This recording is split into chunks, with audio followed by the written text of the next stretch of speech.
हाँ जी, तो मेरे ख्याल से यहाँ तक आपको क्लियर है। अब आगे बढ़ते हैं। बेसिकली ना ये थोड़े से डिफरेंट टाइप के टॉपिक्स हैं जिनमें मुझे ज़्यादा बोलना पड़ेगा आपको समझाने के लिए, है ना, क्योंकि जो आदमी पहली बार पढ़ रहा है ना उसके लिए ये सब बहुत ज़्यादा दर्दनाक रहता है।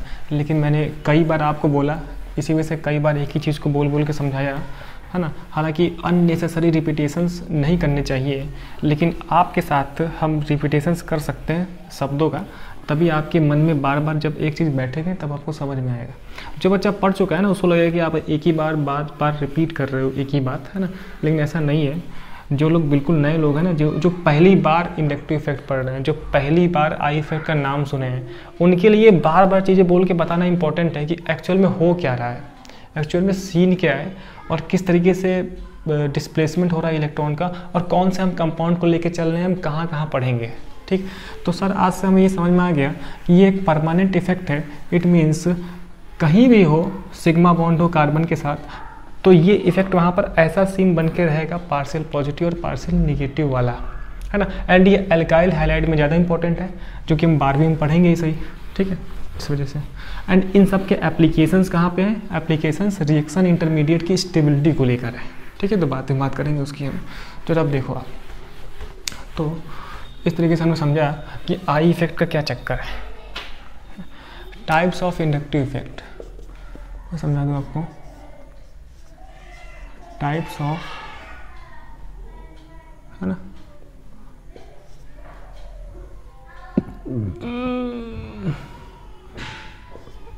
Types of I effect.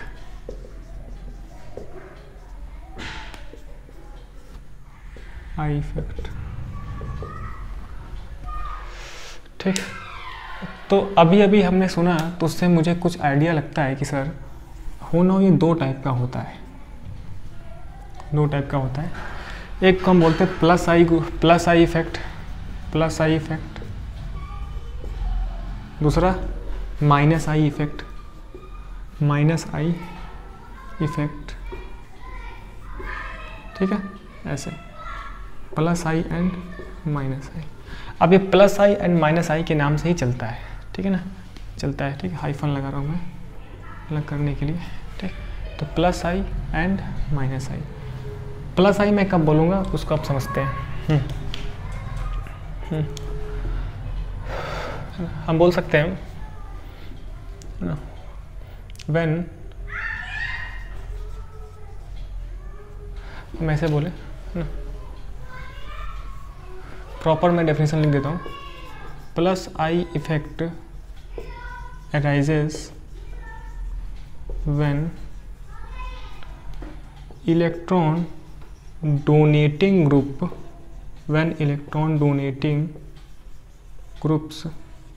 are attached to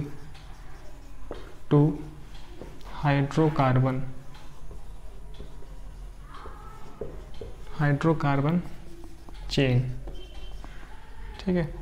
तो जो हाइड्रोकार्बन की चेन थी, अगर उस चेन के साथ कोई इलेक्ट्रॉन डोनेटिंग ग्रुप लगा होता है तब हम बोलते हैं कि सर वहाँ पर प्लस आई इफेक्ट है ना।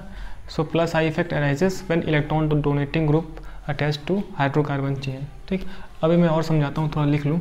एंड ऐसा ही माइनस आई इफेक्ट, ठीक है, तो minus I effect arises when, अब इसमें क्या हो जाएगा सर, इसका उल्टा, ठीक। When electron withdrawing group, when electron withdrawing group या फिर ग्रुप्स आर अटैच्ड टू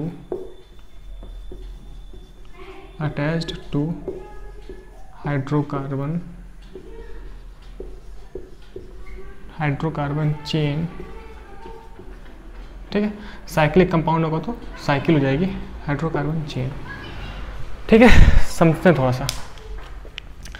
इसका मतलब सर ये है कि प्लस आई इफेक्ट होने के लिए इस हाइड्रोकार्बन की चेन के साथ ना, हाइड्रोकार्बन की चेन के साथ कोई ऐसा ग्रुप लगा हो जो कि इलेक्ट्रॉन डोनेटिंग ग्रुप हो, जो कि इलेक्ट्रॉन डोनेटिंग हो, है ना। इलेक्ट्रॉन डोनेटिंग का दूसरा नाम होता है इलेक्ट्रॉन रिलीजिंग, या फिर इलेक्ट्रॉन रिपलिंग। ठीक है, तो अगर मेरे इस हाइड्रोकार्बन चेन के साथ हाइड्रोकार्बन चेन, ठीक है, लड़की फिर चिल्ला रही है, हाइड्रोकार्बन चेन, ठीक है, ये साइक्लिक कंपाउंड भी हो सकता है, एरोमेटिक भी हो सकता है। तो अगर इस हाइड्रोकार्बन चेन के साथ ऐसे ग्रुप लगे हों जो कि इलेक्ट्रॉन डोनेटिंग हो, ये और है ना, या फिर दूसरा नाम इलेक्ट्रॉन रिलीजिंग या फिर इलेक्ट्रॉन रिपलिंग, मतलब कि ऐसे ग्रुप्स जो इस कार्बन को इलेक्ट्रॉन सप्लाई कराते हो, इलेक्ट्रॉन देते हो। ठीक, ऐसे ग्रुप को हम बोलते हैं ERG। क्या बोलते हैं, इनका नाम होता है ERG, इलेक्ट्रॉन रिलीजिंग नाम चलता है ना, शॉर्टकट के लिए ERG। मतलब मैं बोलूँगा अगर कार्बन से ERG लगा होगा ना, तब वहाँ पे प्लस आई इफेक्ट हो रहा होगा। ठीक, एंड इन ग्रुप्स को जो कि इलेक्ट्रॉन डोनेट करते हैं, इन ग्रुप्स को हम बोलते हैं प्लस आई ग्रुप। क्या बोलते हैं सर, प्लस आई ग्रुप, है ना, the groups which electron donates. ठीक, ये चीज़ प्लस आई ग्रुप, समझ गए।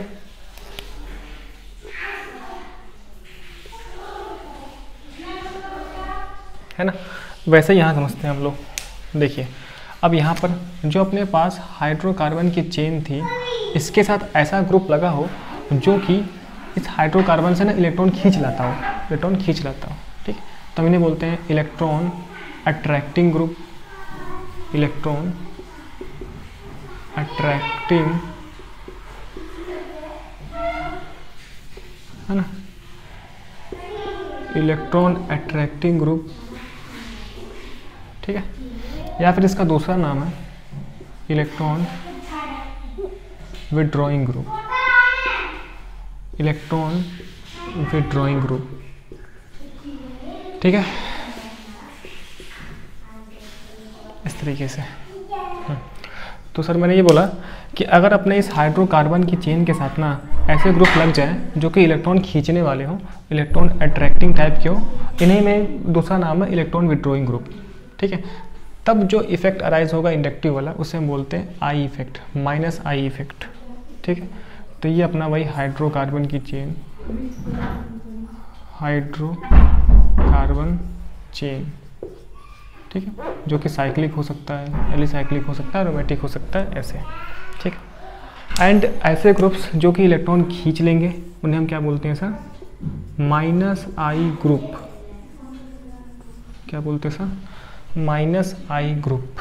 ठीक है, एंड इनका बोलने का तरीका है EWG, इन्हें हम बोलते हैं EWG शॉर्टकट में, इलेक्ट्रॉन विड्रॉइंग ग्रुप। ठीक है, तो मैं भी एक बार फिर से आपको बता देता हूँ। ठीक है, इस तरीके से। ठीक, तो इंडक्टिव इफेक्ट तब राइज होता है जब हमारे पास सिग्मा बॉन्ड हो, ठीक है, इलेक्ट्रोनेगेटिविटी का डिफरेंस हो, और ये परमानेंट इफेक्ट है। ठीक, एंड कार्बन के साथ दो डिफरेंट टाइप के ग्रुप्स लग सकते हैं। एक तो ऐसे प्रकार के ग्रुप जो कि उस हाइड्रोकार्बन को या फिर कार्बन को इलेक्ट्रॉन सप्लाई कराएंगे। तो अगर इलेक्ट्रॉन देने वाले ग्रुप हैं तो उन्हें हम बोलते हैं इलेक्ट्रॉन डोनेटिंग ग्रुप, या फिर दूसरा नाम इलेक्ट्रॉन रिलीजिंग ग्रुप, या फिर तीसरा नाम इलेक्ट्रॉन रिपलिंग ग्रुप। इनमें से इलेक्ट्रॉन डोनेटिंग या फिर इलेक्ट्रॉन रिलीजिंग ये ज़्यादा फेमस है, ये वाला नाम, तो इन्हें हम ERG बोल देते हैं। हम बोलते हैं कि अगर ERG लगा होगा ना तो इलेक्ट्रॉन सप्लाई करा रहा होगा। ठीक, तो ऐसे ग्रुप को हम बोलते हैं plus group, plus I group, and जो इफेक्ट है इसे हम क्या बोल रहे हैं, प्लस आई इफेक्ट। ठीक, दूसरी तरफ बात क्या है सर, अगर हाइड्रोकार्बन के साथ, मतलब कि उस कार्बन के साथ एक ऐसा ग्रुप लग जाए जो कि उस कार्बन से इलेक्ट्रॉन खींच लाता हो, ठीक, तो उनका नाम होता है इलेक्ट्रॉन अट्रैक्टिंग ग्रुप, या फिर दूसरा नाम इलेक्ट्रॉन विड्रॉइंग ग्रुप। तो EWG ये नाम ज़्यादा फेमस है, EWG नाम ज़्यादा फेमस है। ठीक, तब जो इफेक्ट अराइज होगा इंडक्टिव, उसे हम बोलेंगे माइनस आई इफेक्ट, है ना। एंड ये ग्रुप्स जो कि इलेक्ट्रॉन खींच लाते हैं उन्हें हम बोलते हैं माइनस आई ग्रुप। क्या बोलते हैं सर, माइनस आई ग्रुप। ठीक है, इस तरीके से। तो अगर डेफिनेशन आएगी तो आप लिख लोगे, ठीक, कोई तकलीफ नहीं है। अब हम बात करते हैं सर कि कौन कौन से ग्रुप माइनस आई होंगे और कौन कौन से प्लस आई होंगे। तो माइनस आई ज़्यादा फेमस है, माइनस आई ग्रुप्स ज़्यादा तादाद में होते हैं, माइनस आई ग्रुप्स का नंबर ज़्यादा है एज कम्पेयर टू प्लस आई वाले ग्रुप। ठीक, तो पहले हम क्या पढ़ेंगे सर, माइनस आई ग्रुप देख लेंगे। हम अब देखेंगे कि ऐसे कौन कौन से ग्रुप है ना जो कि चेन से इलेक्ट्रॉन खींच लाते हैं, या फिर एरोमेटिक कंपाउंड से लगा होगा कार्बन तो उससे इलेक्ट्रॉन खींच लाएंगे। ठीक है, ऐसे करके। तो ऐसे कौन कौन से ग्रुप है जो कि इलेक्ट्रॉन खींच लाते हैं, उन्हें मैं बोलता हूँ EWG। वो कौन कौन से हम पढ़ते हैं और इनका नंबर्स भी ज़्यादा होता है, ठीक है, इसके कंपैरिजन में। फिर हम इसको पढ़ेंगे और आज अपना इंडक्टिव वाला पार्ट खत्म करेंगे, फिर इसका हम एप्लीकेशन पढ़ेंगे रिएक्शन इंटरमीडिएट की स्टेबिलिटी को देखने के, ठीक। तब हम इसी इंडक्टिव इफेक्ट का सहारा लेकर देखेंगे कि कार्बोकैटायन में कौन सा सबसे ज़्यादा स्टेबल होगा, ठीक है। तो पहले आप ज़्यादा इतना नोट करें, फिर हम बात करते हैं -I ग्रुप के बारे में, ठीक। चलिए, ठीक, तो स्टार्ट करते हैं हम लोग, ठीक है, अपना -I ग्रुप से। तो सर -I ग्रुप सबसे ज़्यादा तादाद में है, अगर डिटेल से पढ़ाया जाए तो, है ना। नहीं तो फिर मेरे ख्याल से इंडक्टिव में आपको अब दिक्कत नहीं होगी, है ना। अगर आपको कोई परेशानी हो, मैं तुम्हारे के चलता हूँ कि पहली बार आप पढ़ रहे हो, तो आप फिर से ना रिपीट कर लीजिएगा ना। मैं रिपीट ना करूँ उससे अच्छा आप वीडियो रिपीट कर लें, ठीक है ना। तो आप वहाँ से वीडियो रिपीट कर लीजिएगा, फिर आपको समझ में आ जाएगा। मैं एक एक बात समझाने की कोशिश किया हूँ, है ना, पूरी बात बोला हूँ, है ना, जिससे कि आपको थोड़ा सा फील आए एक्चुअल में क्या हो रहा है, ठीक। बात करते हैं हम लोग सर -I ग्रुप के बारे में। -I ग्रुप, -I ग्रुप, तो -I ग्रुप तो अभी हमने समझा कि इलेक्ट्रॉन विड्रॉइंग नेचर के ग्रुप्स जो कि क्या करें, कार्बन से इलेक्ट्रॉन खींच लाएं, ठीक। तो देखिए, सबसे पहली बात जो है -I ग्रुप जो है डायरेक्टली प्रोपोर्शनल है किसके, इलेक्ट्रोनिगेटिविटी के, इलेक्ट्रोनिगेटिविटी मतलब कि जिस एटम के लिए इलेक्ट्रोनिगेटिविटी ज़्यादा होगा उसके लिए -I मतलब खींचने की टेंडेंसी भी ज़्यादा होगी, क्योंकि इलेक्ट्रोनिगेटिविटी तो वो टेंडेंसी है जिसके थ्रू जो एटम होता है वो इलेक्ट्रॉन को पुल करता है, खींचता है, ठीक। तो सबसे पहले हम बात करें तो आप देखो इसमें fluorine, chlorine, bromine, iodine, fluorine, chlorine, bromine, iodine, ये सिंगल वैलेंसी है उनकी, ठीक। तो अगर हम देखें ना इसमें तो इसका ऑर्डर ये आता है कि फ्लोरीन सबसे अच्छा -I है, उसके बाद Cl है, फिर Br, फिर I, ठीक है। मतलब कि अगर कार्बन से F लगा हो तो ज़्यादा इलेक्ट्रॉन्स खींचेगा एज़ कम्पेयर टू Cl, और Cl लगा हो तो ये ज़्यादा इलेक्ट्रॉन्स खींचेगा as compare to Br, and Br ज़्यादा इलेक्ट्रॉन खींचेगा I से, ठीक है। ऐसा क्यों हो गया सर, उसको भी देखते हैं हम। मुझे पता है कि जो इलेक्ट्रोनिगेटिविटी है ना, वो साइज पे ना, मतलब कि जो इलेक्ट्रोनिगेटिविटी है इनवर्सली प्रोपोर्शनल है किसके, size of atom, size of atom, ठीक है, इनवर्सली। एंड इलेक्ट्रोनिगेटिविटी के डायरेक्टली प्रोपोर्शनल कौन है, I ग्रुप, ठीक। ये चीज़ क्यों, इसका मतलब सर ये हो गया कि जैसे जैसे डिस्टेंस बढ़ेगा ना, जैसे जैसे डिस्टेंस बढ़ता है वैसे वैसे मुझे पता है ना कि न्यूक्लियस की आउटर मोस्ट सेल में जो इलेक्ट्रॉन है उससे डिस्टेंस बढ़ जाती है, एंड डिस्टेंस बढ़ने की वजह से न्यूक्लियस का जो इलेक्ट्रोस्टैटिक फोर्स ऑफ अट्रैक्शन है आउटर मोस्ट सेल में जो इलेक्ट्रॉन है उस पर वो कम हो जाएगा। तो डिस्टेंस बढ़ने के साथ साथ क्या होता है, इलेक्ट्रोनिगेटिविटी घट जाती है। जब हम ग्रुप में अप टू डाउन चलेंगे तो इलेक्ट्रोनिगेटिविटी कम हो जाती है, क्योंकि साइज ऑफ एटम इंक्रीज़ कर रहा है ना। तो जब साइज ऑफ एटम बढ़ेगा तो इलेक्ट्रोनिगेटिविटी कम हो जाएगी, और जब इलेक्ट्रोनिगेटिविटी कम हो गई तो खींचने वाली टेंडेंसी कम हो जाएगी, मतलब -I ग्रुप वो घटिया वाला हो जाएगा, ठीक है। तो इस तरीके से फ्लोरीन सबसे अच्छा खींचू होगा जो खींचेगा, तो ये बात आप ध्यान में रखेंगे, ठीक है। देखिए, छोटा एटम जितना है उतना ही न्यूक्लियस का इलेक्ट्रोस्टैटिक फोर्स ऑफ अट्रैक्शन ज़्यादा है। जैसे जैसे एटम का साइज बढ़ेगा वैसे वैसे अट्रैक्शन कम हो जाएगा, तो खींचने की टेंडेंसी कम, ठीक। तो सिंपल सही है, समझ गया। तो हम तो समझ में आता है फ्लोरीन अच्छा खींचू होगा, ठीक।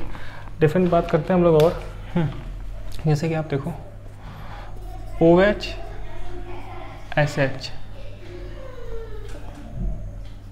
OH SH, ठीक है। तो S तो सेम है, मुझे इलेक्ट्रोनिगेटिविटी देखनी पड़ेगी, तो O की इलेक्ट्रोनिगेटिविटी ज़्यादा होती है S से, तो OH अच्छा इलेक्ट्रॉन खींचने वाला हो जाएगा, ठीक है। तो मैं ये एक एक करके कंपेरिजन बता रहा हूँ, फिर हम समझेंगे कि इसमें और भी डिटेल क्या क्या बातें हैं, ठीक है। अब आप और देख लो, जैसे मैं और एग्जांपल देखूँ, ठीक। तो जैसे NH2 एंड PH2, बताओ इसमें, बताओ कौन अच्छा -I होगा, कौन ज़्यादा खींचेगा। तो H का तो कोई इफेक्ट नहीं है, दोनों में सेम है, लेकिन यहाँ पे नाइट्रोजन एंड यहाँ पे फास्फोरस, तो सर इलेक्ट्रोनिगेटिविटी नाइट्रोजन की ज़्यादा होती है फास्फोरस से, इस वजह से NH2 एक अच्छा खींचू हो जाएगा, है ना। तो मतलब NH2 ज़्यादा इलेक्ट्रॉन सप्लाई करेगा, ज़्यादा इलेक्ट्रॉन खींचेगा, है ना, खींचेगा, सप्लाई नहीं खींचेगा। नेक्स्ट देखते हैं हम लोग, है ना, और एग्जांपल हम ले लेते हैं कि जैसे NH3 प्लस NH2, जैसे आपको ऐसे दिया जाए, थोड़ा मैं एग्जांपल्स देख लूँ, है ना। इस पर प्लस है ना, NH3 प्लस, और आप बताओ NH2 लोन पेयर कौन अच्छा होगा, ठीक। बताएं आप इसमें कौन अच्छा होगा। तो जरा आप देखें, एक के पास 3 हाइड्रोजन, ठीक है, देखिए पॉजिटिव चार्ज और यहाँ पर न्यूट्रल, ठीक। तो पॉजिटिव चार्ज का मतलब क्या है, इलेक्ट्रॉन डेफिशिएंट। तो ये इलेक्ट्रॉन डेफिशिएंट ज़्यादा है, इसको दर्द ज़्यादा है ना, एक गरीब ज़्यादा है, ये गरीब, क्या लिखेंगे हम, गरीब। ओ भाई, है ना, मतलब ये इलेक्ट्रॉन डेफिशिएंट ज़्यादा है एज़ कम्पेयर टू, यहाँ पे जो नाइट्रोजन है वो ज़्यादा गरीब है एज़ कम्पेयर टू इस नाइट्रोजन के, ठीक। तो इस चक्कर में क्या हो जाएगा सर, NH3 प्लस ज़्यादा इलेक्ट्रॉन सप्लाई, इलेक्ट्रॉन खींचेगा, हमेशा मैं उल्टा बोल दे रहा हूँ ना, इलेक्ट्रॉन खींचेगा, समझ गया। क्योंकि N पे पॉजिटिव चार्ज मतलब इलेक्ट्रॉन डेफिशिएंट, तो इसका -I अच्छा हो जाएगा। -I मतलब खींचने की टेंडेंसी क्या हो जाएगी सर इसकी, अच्छी हो जाएगी, है ना। और एग्जांपल देखते हैं हम लोग ज़रा, ठीक। जैसे कि OH2 प्लस और OH, आप ज़रा से बताओ, OH2 प्लस लोन पर एक रहेगा एंड OH, ठीक। तो फिर से वही चीज़, है ना, O पे प्लस यानी ये इलेक्ट्रॉन डेफिशिएंसी ज़्यादा यहाँ पे, है ना। तो जब प्लस आ जाएगा तो इलेक्ट्रॉन खींचने की टेंडेंसी ज़्यादा, मतलब प्लस, अगर इलेक्ट्रोनिगेटिव एलिमेंट पे प्लस चार्ज है तो सबसे ज़्यादा वो अनस्टेबल हो जाता है ना। देखा, नाइट्रोजन भी इलेक्ट्रोनिगेटिव है, ऑक्सीजन भी इलेक्ट्रोनिगेटिव है, प्लस आ गया तो O पे प्लस रहना नहीं चाहेगा, ठीक। तो यहाँ पे गरीबी ज़्यादा है, तो OH2 प्लस ज़्यादा इलेक्ट्रॉन खींचेगा कंपेयर टू OH, समझ गए बात। तो लिखने की ज़रूरत नहीं, गरीबी ज़्यादा, ठीक है। तो नेक्स्ट एग्जांपल लेते हैं हम लोग, जैसे NO2 एंड NO बताओ आप, जैसे कि NO2 एंड NO में, ठीक है, इस तरीके से आप चाहो तो वैसे ही लिख लो NO, ठीक। क्वेश्चन तो मैं देख ही सकता हूँ। तो NO2 और NO बताओ सबसे अच्छा -I किसका होगा, हम -I का ऑर्डर लिखते जा रहे हैं, ठीक है ना, ये चीज़। तो आपको दिख रहा है कि ऑक्सीजन भी खींचने वाला है, तो ऑक्सीजन N से खींच लेगा, यहाँ पे ऑक्सीजन N से खींच लेगा, तब नाइट्रोजन ज़्यादा गरीब हो जाएगा, नाइट्रोजन पर इलेक्ट्रॉन की डेफिशिएंसी ज़्यादा आ जाएगी, है ना, इस वाले NO के कंपैरिजन में। तो इस वजह से NO2 वो नाइट्रोजन, यानी कि NO2 ज़्यादा अच्छा -I होगा एज़ कम्पेयर टू O, ठीक। क्यों, क्योंकि ऑक्सीजन, इसके पास 2 ऑक्सीजन एटम है जो कि नाइट्रोजन से इलेक्ट्रॉन्स खींच रहे हैं, तो यहाँ पर गरीबी ज़्यादा हो गई, तो ओवरऑल ये अच्छा -I हो जाएगा, ठीक है। चलिए ज़रा मैं और बता दूं आपको, जैसे FOH NH2, ठीक। मान लीजिए ऐसा दिया है FOH NH2, बताओ सबसे अच्छा खींचू कौन। तो आप देख लो, इलेक्ट्रोनिगेटिविटी से चेक कर लेते हैं हम लोग, इलेक्ट्रोनिगेटिविटी फ्लोरीन की सबसे ज़्यादा, फिर ऑक्सीजन की, फिर नाइट्रोजन की, है ना, इसमें।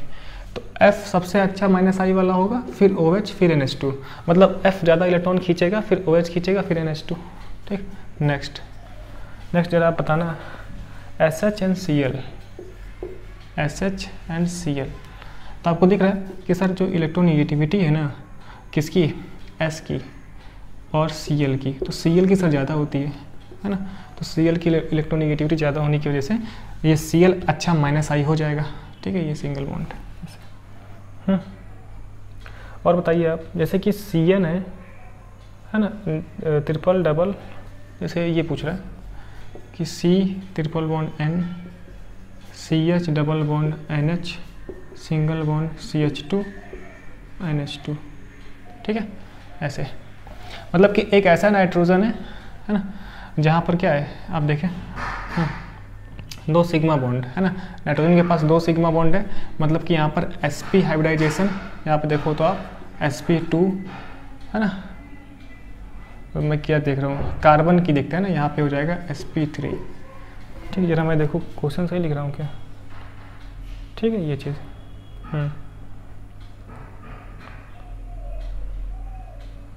ठीक है,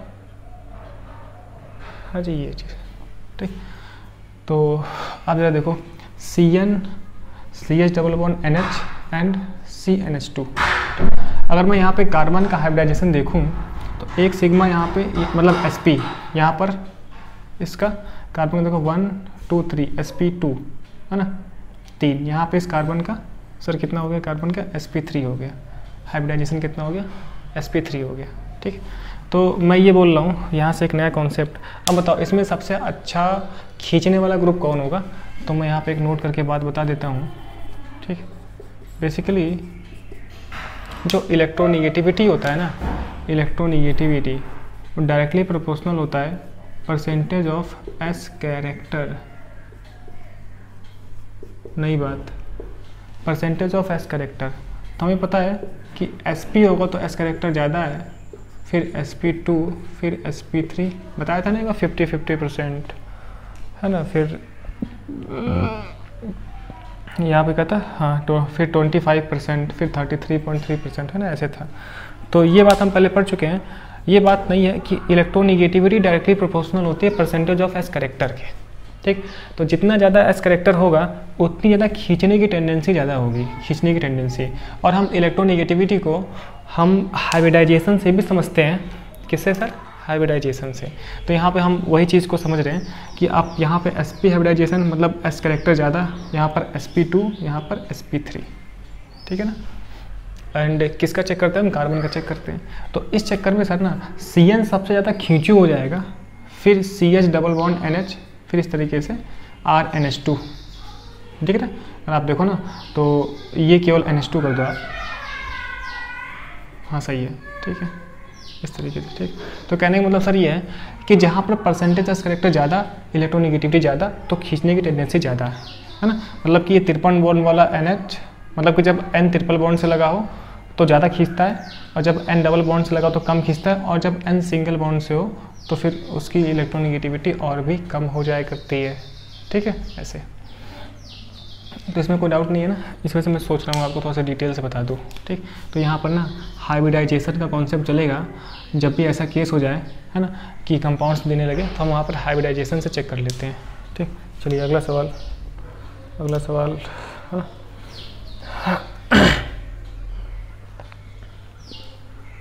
ठीक, जैसे कि आप देखो CHO COCl, इसे बताओ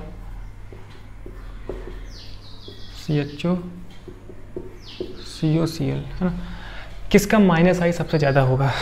तो आप ज़रा देखें तो CO दोनों में सेम, यहाँ पे H, यहाँ पे Cl।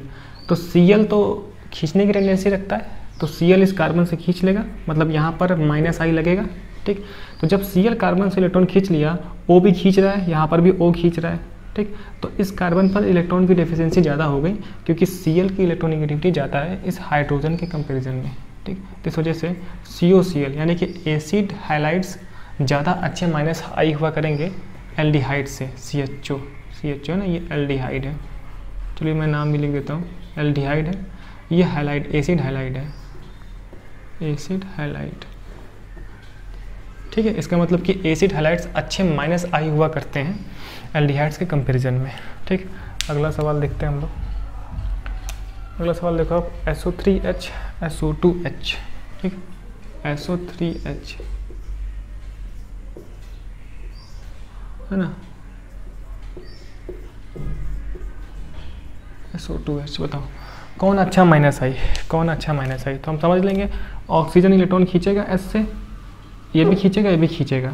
तो यहाँ पर खींचने वाले 3 ऑक्सीजन है, यहाँ पे 2 ऑक्सीजन है, मतलब यहाँ पे सल्फर ज़्यादा गरीब होगा। इस चक्कर में SO3H एक अच्छा -I हो जाएगा। ठीक है, अच्छा -I हो जाएगा। ठीक, फिर से बताऊँ, सल्फर से लगे 3 ऑक्सीजन ज़्यादा इलेक्ट्रॉन खींचेंगे एज़ कम्पेयर टू सल्फर से लगे 2 ऑक्सीजन। तो यहाँ सल्फर ज़्यादा गरीब, तो ज़्यादा इलेक्ट्रॉन खींचेगा, तो अच्छा -I हो जाएगा SO3H। ठीक, तो इस तरीके से समझ में आता है बात। तब इतने अच्छे से लिखा हूँ तो अच्छे से लिख दूँ। ठीक, चलिए अगला सवाल और देखते हैं हम लोग। एक और कंपैरिजन है NF3 प्लस NH3 प्लस का, है ना, NH3 प्लस NF3 प्लस। तो यहाँ पे समझो, कहाँ बताऊँ? ठीक, यहाँ देखो, जरा बताना आप। N से NF3 प्लस, NH3+, पता नहीं आ रहा है कि नहीं आ रहा, NH3 पे प्लस होगा। अरे मेरे भाई, प्लस, ठीक। तो आप बताओ कौन अच्छा खींचूं? तो अगर आप देखो तो यहाँ पर जो फ्लोरीन की इलेक्ट्रोनेगेटिविटी हाइड्रोजन से ज़्यादा है, तो फ्लोरीन इलेक्ट्रॉन खींचता है ना। तो यहाँ पर नाइट्रोजन पे इलेक्ट्रॉन डेफिशिएंसी ज़्यादा हो जाएगी, मतलब नाइट्रोजन ज़्यादा करीब हो जाएगा एज़ कम्पेयर टू यहाँ वाले नाइट्रोजन से, ठीक। तो यहाँ पर नाइट्रोजन ज़्यादा करीब, तो नाइट्रोजन की खींचने की टेंडेंसी ज़्यादा। तो ओवरऑल NF3+ अच्छा -I हुआ करेगा NH3+ से, ठीक। जैसे बोलता हूँ NF3+ अच्छा -I है NH3+ से, क्योंकि N से 3 -I वाले ग्रुप लगे हैं FF, जो कि इलेक्ट्रॉन खींच लेंगे N से, तो ओवरऑल NF3+ ने अच्छा -I हो जाया करेगा, ठीक है। इलेक्ट्रोनेगेटिविटी के कॉन्सेप्ट सिंपल सा बात समझ में आती है। और कुछ है ना, और कुछ ऐसे वाले एग्जांपल्स जैसे कि, है ना, आपको कहाँ पूछूँ यहाँ पर, चलिए पहले आप इतना कर ले फिर हम आगे बढ़ते हैं, पहले इतना कर ले फिर आगे बढ़ते हैं ना। फिर से मैं बता दूं कि हाँ, आपको फिर से बता देता हूँ एक बार, आप देखें जरा कि -I ग्रुप जो है ना, -I ग्रुप का मतलब है इलेक्ट्रॉन खींचने की टेंडेंसी, इलेक्ट्रॉन विड्रॉइंग की या फिर इलेक्ट्रॉन अट्रैक्टिंग की टेंडेंसी, ठीक है। तो -I ग्रुप डायरेक्टली प्रोपोर्शनल है इलेक्ट्रोनेगेटिविटी के, मतलब जिस एटम के लिए इलेक्ट्रोनेगेटिविटी ज़्यादा होगी वहाँ पर खींचने की टेंडेंसी सबसे ज़्यादा होगी। सबसे पहले हमने हैलोजन में ही चेक कर लिया, फ्लोरीन, क्लोरीन, ब्रोमीन, आयोडीन, ठीक है। तो यहाँ पर मुझे ये सब दिखता है कि जैसे ही हम पीरियड में, क्या बोल रहा हूँ मैं, ग्रुप में अप टू डाउन जाते हैं तो एटम का साइज इंक्रीज करता है, एटम का साइज इंक्रीज करता है तो इलेक्ट्रोनेगेटिविटी कम हो जाती है, खींचने की टेंडेंसी कम हो जाती है। तो जब इलेक्ट्रोनेगेटिविटी कम हो जाएगी ना सर, इसका मतलब कि -I ग्रुप की, मतलब -I होने की टेंडेंसी भी कम हो जाती है, खींचने की टेंडेंसी कम हो जाती है। तो इस चक्कर में सर सबसे अच्छा खींचू फ्लोरीन हो जाएगा, फिर क्लोरीन, ब्रोमीन, फिर आयोडीन, ठीक है। एंड इसी इलेक्ट्रोनेगेटिविटी वाले कॉन्सेप्ट का यूज़ करके हमने देखा, जैसे OH, SH, HH तो सेम है, O की इलेक्ट्रोनेगेटिविटी ज़्यादा तो OH अच्छा खींचू। जैसे यहाँ पे NH2, यहाँ पर देखा कि नाइट्रोजन ज़्यादा करीब हो गया क्योंकि इस पर प्लस चार्ज है, यहाँ पर कोई भी चार्ज नहीं है ना, तो पॉजिटिव मतलब इलेक्ट्रॉन डेफिशिएंट, तो अच्छा खींचू वो हो जाएगा, तो -I अच्छा हो गया। इसी कॉन्सेप्ट पे पॉजिटिव चार्ज है, ठीक है, तो ज़्यादा करीब तो ज़्यादा खींचो। फिर यहाँ NO2 और NO में O ज़्यादा खींचने की टेंडेंसी रखता है, तो नाइट्रोजन यहाँ पे ज़्यादा करीब, तो ओवरऑल NO2 ज़्यादा इलेक्ट्रॉन पुल करेगा, ठीक है, खींचेगा। एंड यहाँ पर हमने देखा कि भाई फ्लोरीन, ऑक्सीजन, नाइट्रोजन, फ्लोरीन की इलेक्ट्रोनेगेटिविटी ज़्यादा तो OH से अच्छा है, एंड OH अच्छा है NH2 से, ठीक है। वही रीजन SSCl में Cl का EN ज़्यादा, तो Cl ज़्यादा अच्छा खींचने की टेंडेंसी रखता है। फिर हमने देखा कि सर अगर इस तरीके से ना CN लगा हो किसी ग्रुप के साथ, या फिर N एक बार ट्रिपल बॉन्ड के साथ हो, N डबल बॉन्ड के साथ हो, या फिर N सिंपली N किसके साथ हो, N सिंगल बॉन्ड के साथ हो, मतलब कि NH2 NH और सिंपल सा N, तब मुझे हाइब्रिडाइजेशन चेक करना पड़ेगा। तो हाइब्रिडाइजेशन का मतलब क्या है कि percentage of S character check करना है। तो SP में परसेंटेज ऑफ S करेक्टर सबसे ज़्यादा है ना, 50-50%। फिर percentage of S character SP2 का ज़्यादा है, फिर SP3 का है, ठीक। And percentage of S character पर डिपेंड करता है इलेक्ट्रोनेगेटिविटी, तो जिसके लिए परसेंटेज ऑफ S करेक्टर सबसे ज़्यादा, उसकी इलेक्ट्रोनेगेटिविटी सबसे ज़्यादा, तो उसके खींचने की टेंडेंसी सबसे ज़्यादा, तो Cn सबसे अच्छा खींचेगा, फिर डबल बॉन्ड वाला N, फिर सिंगल बॉन्ड वाला N, ठीक है, इस तरीके से। फिर हमने देखा एल्डिहाइड और एसिड हाइलाइड में, तो यहाँ पर तो Cl की इलेक्ट्रोनेगेटिविटी की वजह से कार्बन ज़्यादा करीब हो गया था यहाँ के कंपेरिजन में, तो ये COCl ज़्यादा अच्छा खींचू होंगे। फिर SO3H और SO2H में देखा तो यहाँ पर 3 ऑक्सीजन ज़्यादा खींच रहे हैं, तो ये ज़्यादा सल्फ़र को करीब कर रहा है, तो ओवरऑल SO3H ज़्यादा खींचने की टेंडेंसी रखता है, तो अच्छा -I हो जाएगा। फिर हमने देखा कि NF3+ में और NH3+ में, ठीक है, तो F के खींचने की टेंडेंसी ज़्यादा है नाइट्रोजन से एज़ कम्पेयर टू हाइड्रोजन, क्योंकि फ्लोरीन इलेक्ट्रोनेगेटिविटी ज़्यादा है भाई साहब। तो यहाँ पर नाइट्रोजन एक तो पहले से गरीब है, प्लस का मतलब पहले से गरीब है, अपना लोन पे डोनेट करके बॉन्ड बनाया हुआ है, अब फ्लोरीन और खींच ले रहे हैं, तो अब ये और गरीब, ठीक है। तो गरीबी के चक्कर में ये एक अच्छा -I हो जाएगा, अगर किसी और के साथ लगाए ना तो वहाँ से इलेक्ट्रॉन को खींच लाएगा, ठीक है, तो ये अच्छा हो गया, ठीक है। चलिए अब हम बात करते हैं कुछ और डिफरेंट एग्जांपल्स की, और एक हम ऑर्डर देख लेते हैं, जो कि ऑर्डर चलता है बुक्स वगैरह में लिखा होता है वो चीज़, ठीक। चलिए आगे बढ़ते हैं, नोट करें इतना आप, ठीक है। तो फिर इतना देखने के बाद हम देखते हैं इसका कुछ और कंपेरिजन हम पढ़ लेते हैं, ठीक है, जहाँ से हमें और अच्छा -I का आइडिया होगा, ठीक। तो इस तरीके से अगर कभी भी हमारे पास अलग अलग ग्रुप्स आते हैं तो हम इलेक्ट्रोनिगेटिविटी के बेस पे चेक कर सकते हैं कि कौन सबसे अच्छा -I होगा। ठीक है, तो ज़रा हम देखते हैं और क्या क्या एग्जांपल्स बन सकते हैं। अब ये जो भी ग्रुप्स हैं, जो भी -I वाले ग्रुप हैं, ये सभी इंपॉर्टेंट होंगे जब हम एप्लीकेशन पढ़ेंगे, यानी कि जैसे कि इंटरमीडिएट्स हो गए, ठीक है ना, उन इंटरमीडिएट का स्टेबिलिटी कैसे चेक करेंगे हम। तो उन सब के लिए मुझे -I ग्रुप और +I ग्रुप का आइडिया होना चाहिए कि कौन ज़्यादा इलेक्ट्रॉन खींचने वाला है या फिर कौन इलेक्ट्रॉन डोनेटिंग नेचर का है। ठीक है ना, ये सारी बातें। तो जरा अब देखें आप, जैसे कि एक क्वेश्चन और पूछे हम, जरा बताइएगा इसमें क्या होगा अगर इसी कार्बन से ना 3 हम फ्लोरीन लगा दें। ठीक है, एंड कार्बन के साथ फ्लोरीन, क्लोरीन, ठीक है, और फिर कार्बन के साथ ब्रोमीन ना, फिर कार्बन के साथ आयोडीन। ठीक है ना, अब बताएं आप कि सबसे अच्छा खींचू कौन सा होगा। ठीक, तो हमें तो पता है ना, हमें क्या पता है, मुझे तो ये पता है कि अगर इलेक्ट्रोनिगेटिव एलिमेंट लगाओ तो इलेक्ट्रॉन खींचता है, तो फ्लोरीन खींचेगा, है ना, खींचने वाला सब है, ये भी खींचता है, ये भी खींचता है, ठीक है ना, ये भी खींचता है, तो कौन सबसे ज़्यादा खींचता है, तो फ्लोरीन की इलेक्ट्रोनिगेटिविटी सबसे ज़्यादा है, तो सबसे अच्छा -I तो फ्लोरीन है ना। इसका मतलब कि फ्लोरीन ज़्यादा से ज़्यादा इलेक्ट्रॉन खींच लेगा कार्बन से, तो यहाँ पे कार्बन ज़्यादा इलेक्ट्रॉन डेफिशिएंट, तो ओवरऑल CF3 सबसे अच्छा -I हो जाएगा इन सब में, मतलब कि CF3 सबसे ज़्यादा खींचेगा। तो ये हो गया -I का डिक्रीजिंग ऑर्डर। तो सबसे अच्छा कौन सा हो जाएगा, CF3 वाला, फिर CCl3, CBr3, फिर Ci3। ठीक है, तो अभी अभी हमने देखा कि -I ग्रुप का मतलब इलेक्ट्रॉन खींचने वाले ग्रुप, एंड कौन सबसे अच्छा -I होगा हम ये कंपेयर कर सकते हैं इलेक्ट्रोनिगेटिविटी के बेस पे एंड हाइब्रिडाइजेशन के बेस पे, यानी कि परसेंटेज ऑफ S कैरेक्टर को लेकर। ठीक है, तो 2 चीज़ें कॉन्सेप्ट से, एक ऑर्डर भी है ना, जो कि बुक्स में दिया होता है ना, यानी कि उस ऑर्डर के थ्रू भी हम याद रखते हैं। तो ऑर्डर देख लेते हैं वो क्या है। ठीक है, ये चीज़ ऑर्डर को याद करने की कहानी भी है, तो मैं कहानी बाद में सुनाऊंगा, पहले आप एक वो ऑर्डर देख लेते हैं हम लोग, है ना।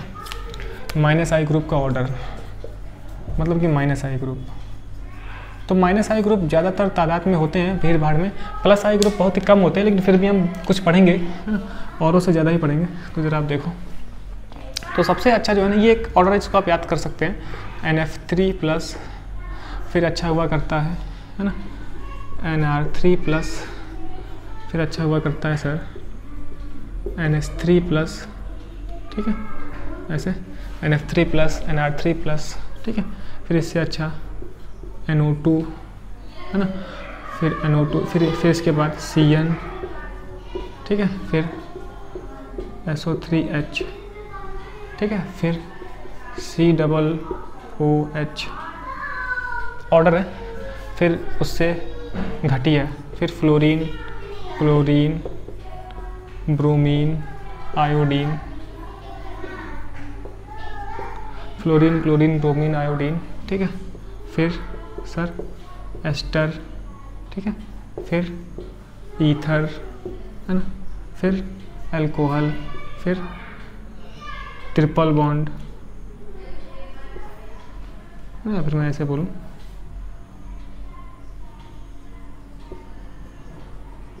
सही है, नहीं ऐसे सही नहीं होता ना, ये C, ट्रिपल बॉन्ड के बाद बेंजीन, मतलब बेंजीन भी खींचता है, ठीक है, बेंजीन के बाद डबल बॉन्ड, ठीक है, फिर हाइड्रोजन। तो हम लोग ना हाइड्रोजन के रिस्पेक्ट में बताया करते हैं कि कौन सबसे अच्छा खींचू होगा। ठीक है, हाइड्रोजन के रिस्पेक्ट में हम बात करते हैं इस तरीके से। ठीक है, चलो मैं देख लो कुछ छूट तो नहीं रहा है।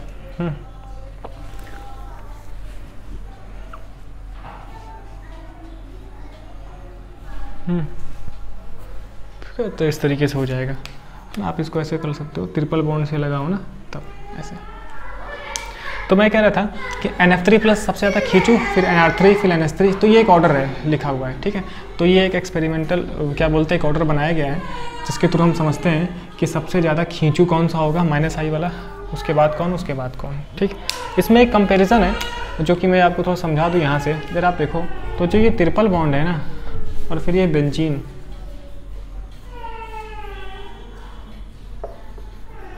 ट्रिपल बॉन्ड एंड जो ये बेंजीन है, यहाँ पे कुछ समझने की बात है ना। फिर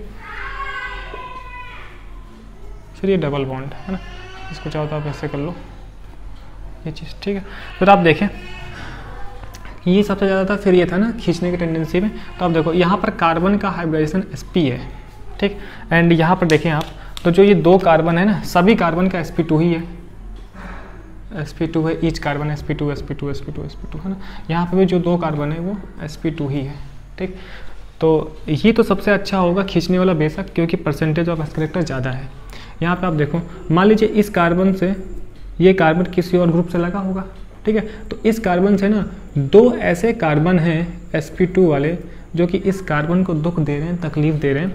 मतलब इसका sp2 हाइब्रिडाइजेशन एंड इस कार्बन का भी sp2 का मतलब, और इसका तो है ना सभी sp2 ही है, ये भी sp2 है।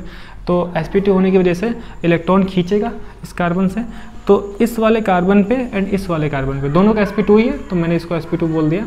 एंड इस कार्बन को मैं चेक कर रहा हूँ, तो ये कार्बन और ये कार्बन कंपेयर करो, तो ये कार्बन ज़्यादा गरीब है एज कम्पेयर टू इस कार्बन, क्योंकि यहाँ वाले कार्बन से 2 sp2 2 कार्बन खींचने वाले हैं इलेक्ट्रॉन, तो इलेक्ट्रॉन खींच के इसको गरीब कर देंगे। एंड इस वाले कार्बन पे एक ही sp2 कार्बन है, एक ही sp2 वाला कार्बन जो कि इलेक्ट्रॉन खींचेगा। तो ये कार्बन ज़्यादा गरीब है बेंजीन वाला इस डबल बॉन्ड वाले कार्बन से, तो इस वजह से ना ये ज़्यादा खींचने की टेंडेंसी रखता है। तो अच्छा -I हो जाएगा बेंजीन, फिर हो जाएगा डबल बॉन्ड, ठीक है। ये तो ये कंपैरिजन था, है ना, तो समझा दिया ऐसे। समझ गए ये बात कि बेंजीन अच्छा क्यों होगा खींचने वाला, क्योंकि ज़्यादा पीड़ित है, ज़्यादा गरीब है यहाँ पे कार्बन इसके कंपैरिजन में, सही है।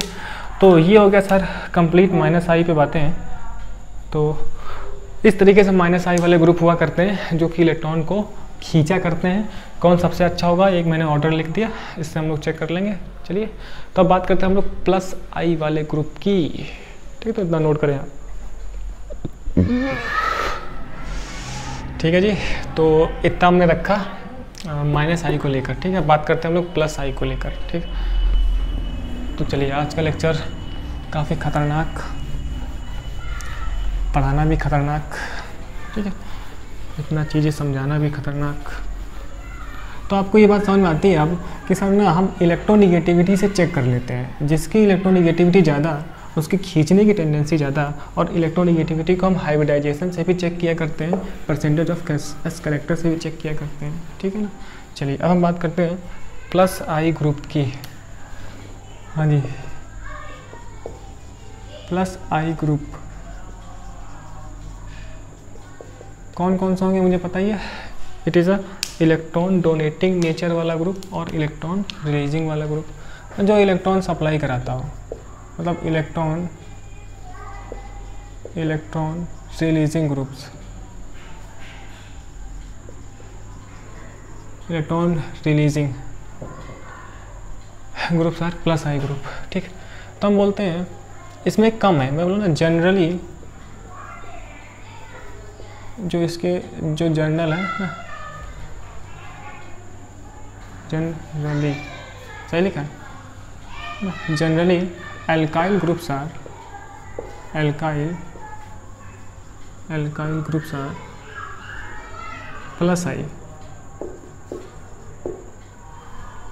ग्रुप,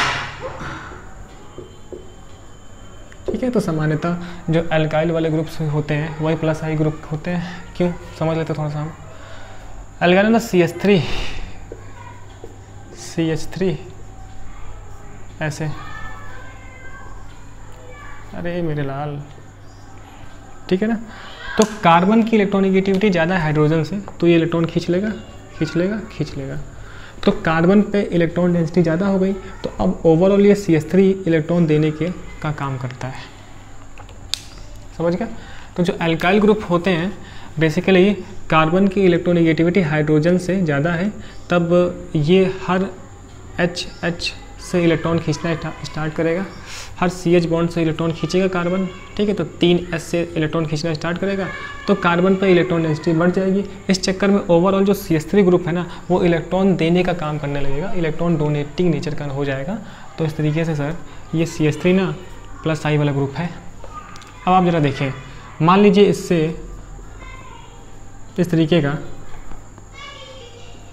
2 CH3 लग जाए, अब बताओ आप CH3 तो भाई साहब इलेक्ट्रॉन देता ही है, H तो देगा ही ना, CH3 मिलके और देंगे। यहाँ पर देखो आप केवल H दे रहा था, अब इस कार्बन को ये ग्रुप ही पूरा मिलके इलेक्ट्रॉन दे रहा है, ठीक है। तो कार्बन पे इलेक्ट्रॉन डेंसिटी और ज़्यादा तो इससे और अच्छा प्लस आई, तो प्लस आई ये भी होगा और अच्छा वाला प्लस आई होगा। मतलब कि आइसोप्रोपिल, ये कैसा है, आइसोप्रोपिल है, मेथिल है, तो आइसोप्रोपिल वाला ज़्यादा इलेक्ट्रॉन देगा। अब की बार हम बोलेंगे इलेक्ट्रॉन देगा। आप यहाँ देख लो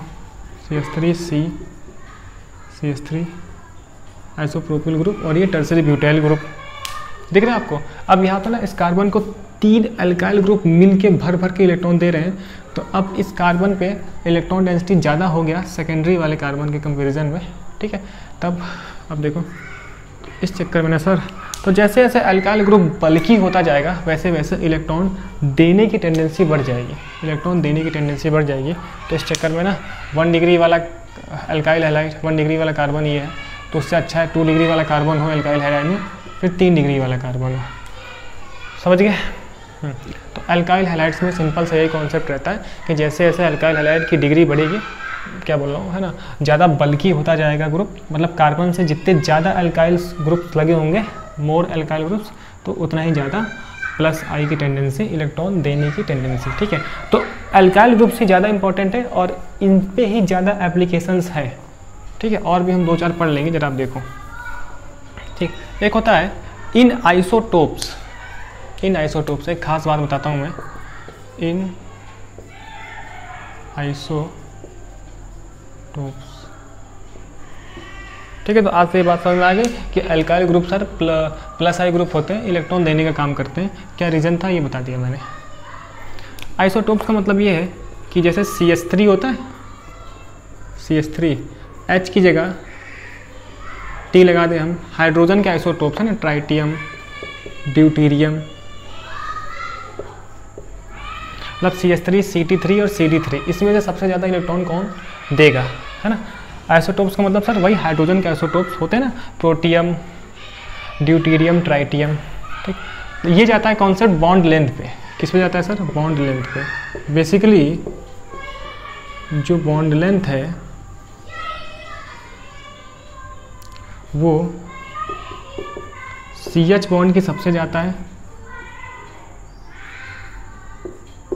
फिर CD बॉन्ड की, फिर CT बॉन्ड की, है ना।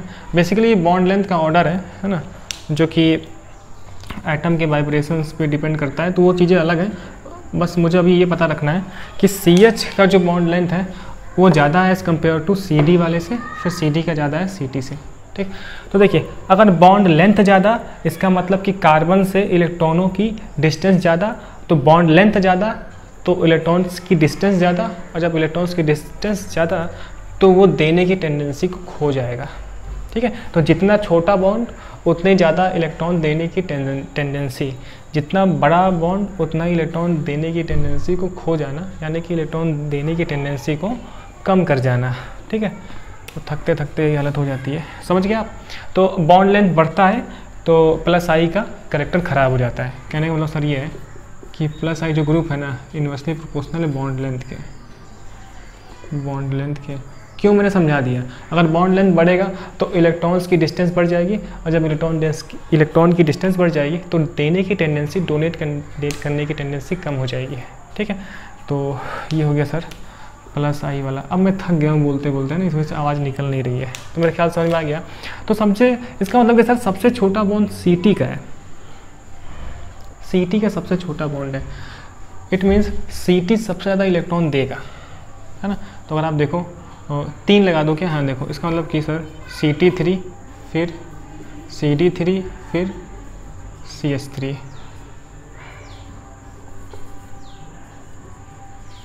समझ गए। मतलब कि आइसोटोप्स में सबसे ज़्यादा इलेक्ट्रॉन कौन देगा? CT3, फिर CD3, फिर CH3। मतलब कि CH3 सबसे कम इलेक्ट्रॉन सप्लाई करेगा अगर आइसोटोप्स आ जाएगा तो, ठीक है।